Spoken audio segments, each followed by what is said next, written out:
Within Harry Potter, there are layers of hidden details, Easter eggs, and subtle meanings buried throughout every chapter, which is why the 7 obstacles at the end of Philosopher's Stone are far more important than they appear.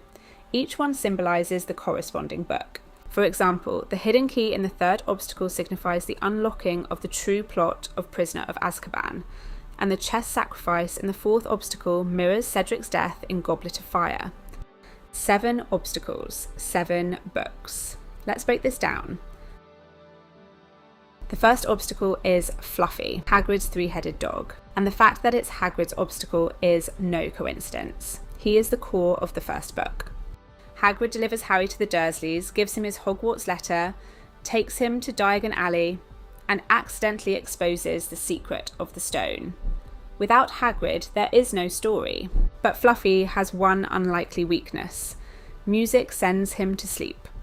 The most fearsome guardian in the castle, defeated by something so simple it barely feels like a threat. That is exactly how Book 1 ends. Voldemort, the most powerful dark wizard who ever lived, defeated not by a spell or a duel, but by a mother's love. When Harry touches Quirrell, Lily Potter's sacrifice burns through him and destroys Voldemort's host body on contact. So simple it doesn't even feel like magic. Fluffy is defeated by an unlikely weakness, so is Voldemort. The second obstacle is Devil's Snare, a sprouts plant that constricts and strangles. The harder you fight it, the tighter it grips. The only way to survive is to stop struggling. Chamber of Secrets is the book where fighting back makes everything worse. The more Harry resists the idea that he might be the heir of Slytherin, the more the school turns on him. The more the school panics, the more dangerous things become.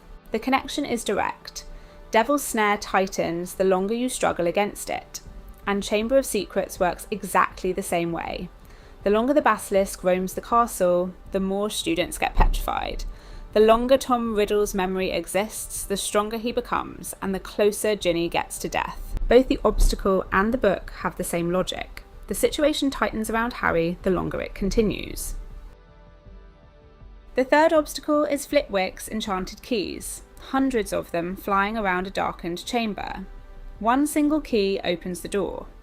Harry has to chase it down on a broomstick before he can move forward. Prisoner of Azkaban is a book with one single key hidden inside it, a truth that unlocks the entire story the moment you find it. Peter Pettigrew is Scabbers, Sirius is innocent. That one truth, flying around in plain sight for 12 years. The connection is exact, and Harry has to actively chase it down.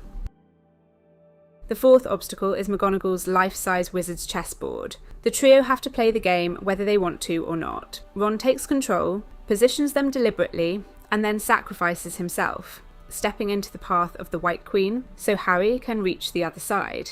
In Goblet of Fire, Harry is a chess piece. He has entered into the Tri-Wizard tournament without his consent, moved into position all year by Barty Crouch Jr. disguised as Mad-Eye Moody, and delivered to Voldemort via a port key at the centre of the maze. He controls nothing. He is being played. But the main connection is the sacrifice. On the chessboard, someone innocent has to be taken so Harry can move forward. In Book 4, that person is Cedric Diggory, in the wrong place, cut down so Harry could be delivered to Voldemort. Ron's deliberate sacrifice in Book 1 foreshadows Cedric's death in Book 4 with devastating precision. An innocent, removed from the board so the game could continue. The fifth obstacle is Quirrell's mountain troll. But when the trio reach that chamber, it is already unconscious on the floor. They never face it. The official obstacle has already been neutralised, but not by anyone trustworthy, and not for their benefit. Order of the Phoenix is the book where every official protection fails completely. The Ministry of Magic, the institution that is supposed to be fighting Voldemort, is instead denying his return and sending Umbridge into Hogwarts to obstruct the people trying to stop him. The system that should be the obstacle to Voldemort has already been compromised from within. The connection is that in both cases, the enemy did it from inside. The sixth obstacle is Snape's logic puzzle. 7 potions, 1 riddle. The only way forward is to use the clues in front of you to figure out which path leads to progress and which leads to death. No magic will help you, only logic. And it's no coincidence this obstacle belongs to Snape, because Half-Blood Prince centres around Snape's old annotated potions book, a book full of clues, hidden knowledge, and instructions. The sixth obstacle and the sixth book are both built around Snape's expertise in potions. But the deeper parallel is what Dumbledore does throughout the entire book. He takes Harry through Voldemort's memories, piecing together clues, working out the logic of how many Horcruxes exist, what they are, and where they might be hidden. The sixth obstacle is a logic puzzle that must be solved before Harry can move forward and face Voldemort. Half-Blood Prince is a logic puzzle that must be solved before Harry can move forward and destroy Voldemort and his Horcruxes. Both times the answer isn't found through magic or power. It's found by carefully understanding the clues and working out the path forward. The seventh and final obstacle is the Mirror of Erised, and for the first time, there is nothing standing between Harry and Voldemort. No creature, no puzzle, no plant, just Harry, face to face with the most powerful dark wizard who ever lived. That is Deathly Hallows. The entire book builds to one thing: Harry versus Voldemort, just the two of them, face to face, exactly like how the story began. But the mirror adds one final layer. Only someone who wants to find the stone but not use it for personal gain can retrieve it. Harry doesn't want power or immortality, he just wants to stop Voldemort.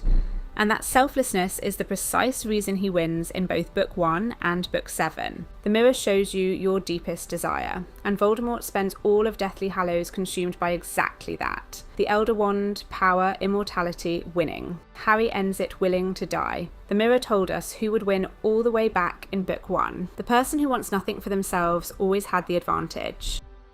Which of these 7 connections surprised you the most? Let me know in the comments.